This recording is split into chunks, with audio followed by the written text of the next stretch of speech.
नमस्कार अमरावती।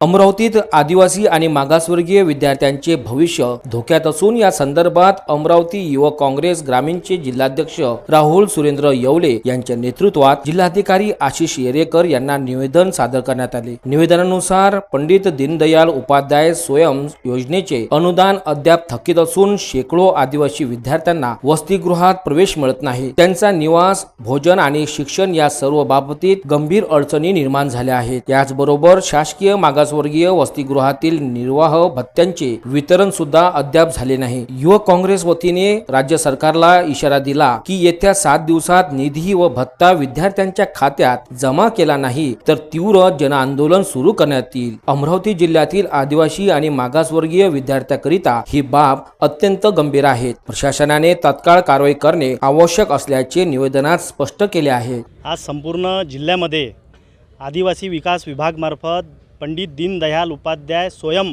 योजनेअंतर्गत त्यांना जो निर्वाह भत्ता मिळतो त्या विद्यार्थ्यांना तो या वर्षभरापासून मिळालेला नाही आहे। आता मार्च अखेरीस आम्ही काही अधिकाऱ्यांशी संपर्क साधला।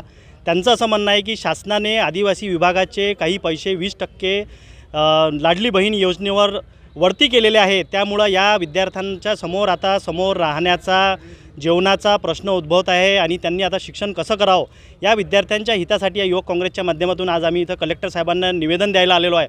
येणाऱ्या काळात लवकरात लवकर त्यांना तो निर्वाह भत्ता, त्यांना आदिवासी विद्यार्थ्यांना आणि मागासवर्गीय विद्यार्थ्यांना सुद्धा समाज कल्याणमार्फत निर्वाह भत्ता मिळतो, तो सुद्धा त्यांना मिळालेला नाही आहे। त्यांच्या हॉस्टेलमध्ये पण जे विद्यार्थी राहतात त्यांनाही सुखसुविधा मिळत नाही आहे। तिथं राहण्याची आणि जेवणाची उत्तम व्यवस्था नाही आहे। शासनाकडून प्रचंड प्रमाणात खर्च करण्यात येतो पण त्या विद्यार्थ्यांना आज ती सुविधा मिळत नाही आहे। येणाऱ्या काळात राज्य शासनाने त्वरित या विद्यार्थ्यांच्या हितासाठी या विद्यार्थ्यांना ते निर्वाह भत्ता देण्यात यावा, अन्यथा युवक काँग्रेसच्या तर्फे आम्ही विद्यार्थ्यांना सोबत घेऊन मोठ्या प्रमाणात आंदोलन करू, अमरावती जिल्ह्याभर आंदोलन करू।